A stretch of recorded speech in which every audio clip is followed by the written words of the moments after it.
Stress fracture बोल के एक एंटिटी होती है। स्ट्रेस फ्रैक्चर का मतलब है किसी कारण से अगर ओवरलोडिंग ऑफ बोन हो उसमें फ्रैक्चर हो जाना। क्या होता है ये स्ट्रेस फ्रैक्चर, आज बात करते हैं इसके बारे में। नमस्कार दोस्तों, मैं हूं डॉक्टर दिव्यशीष, एक orthopaedic knee and joint specialist. बात करते हैं आज स्ट्रेस फ्रैक्चर्स की और कब ये स्ट्रेस फ्रैक्चर प्रॉब्लम क्रिएट करते हैं और कैसे ये बन जाते हैं। स्ट्रेस फ्रैक्चर जैसा कि मैंने आपको बताया कि जब भी ओवरलोडिंग मतलब किसी कारण से जो हम नॉर्मल एक्टिविटीज़ करते हैं उससे ज़्यादा एक्टिविटी अगर हम कर दें अपने बोन्स पर जो कि बहुत ज़्यादा स्ट्रांग नहीं है, तो उनमें फ्रैक्चर्स क्रिएट होना शुरू होते हैं, जो कि आम एक्सरेज में दिखाई नहीं देते।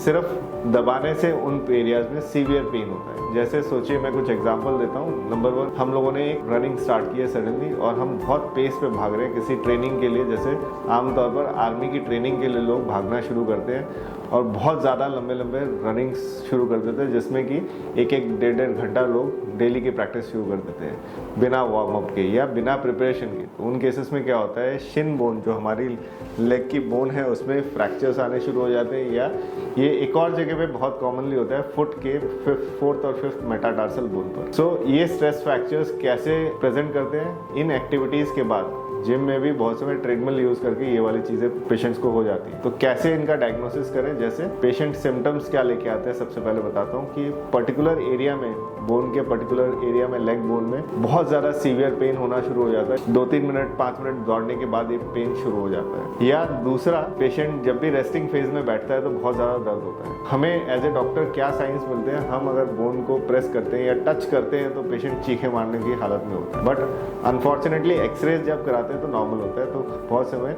इसे नज़रअंदाज कर दिया जाता है, बोलते हैं कि कुछ भी करने की ज़रूरत नहीं, सब ठीक है।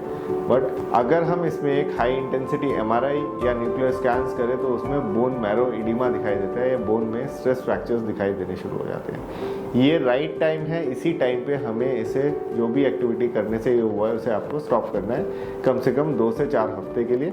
दूसरा, विटामिन डी इसका ट्रीटमेंट है, हायर डोज इंजेक्शन फॉर्म में विटामिन डी को देना, जो आपका डॉक्टर आपको बताएगा कैसे लेने की ज़रूरत है। आइस पैक, बर्फ़ की सिकाई करें, कुछ एंटी इन्फ्लेमेटरी मेडिकेशंस दें, रेस्ट एंड एलिवेशन प्लस कुछ नी की और फुट की एक्सरसाइजेस करें जिससे मसल में ब्लड सर्कुलेशन बढ़े और धीरे धीरे इनमें हीलिंग फास्ट फॉरवर्ड हो। लास्टली, अगर आपने इसका ट्रीटमेंट टाइमली नहीं लिया है तो स्ट्रेस फ्रैक्चर कंप्लीट फ्रैक्चर्स में भी बदल जाते हैं। मतलब through and through Shin bone टूट सकती है या फुट के फ्रैक्चर्स हो सकते हैं, जिसमें कि प्लास्टर या सर्जरी की भी बहुत समय ज़रूरत पड़ जाती है। और ऐसे फ्रैक्चर जो स्ट्रेस फ्रैक्चर के कारण हुए हैं उनमें हीलिंग भी बहुत समय देखा गया है डिले हो जाता है। तो इसलिए स्ट्रेस फ्रैक्चर जब तक एक्सरे में नहीं दिखाई दे रहा है उसे ट्रीटमेंट टाइमली कराएं और टाइमली करा के इसको नॉन हीलिंग फ्रैक्चर्स को होने से बचाएं। तो ये बचाने वाली चीज़ है। अगर आपको इससे रिलेटेड कोई भी प्रॉब्लम है, अगर आप इससे रिलेटेड कोई भी सवाल पूछना चाहते हैं तो इस नंबर पर मुझे व्हाट्सएप पर भेजें अपनी query. Thanks for watching this video.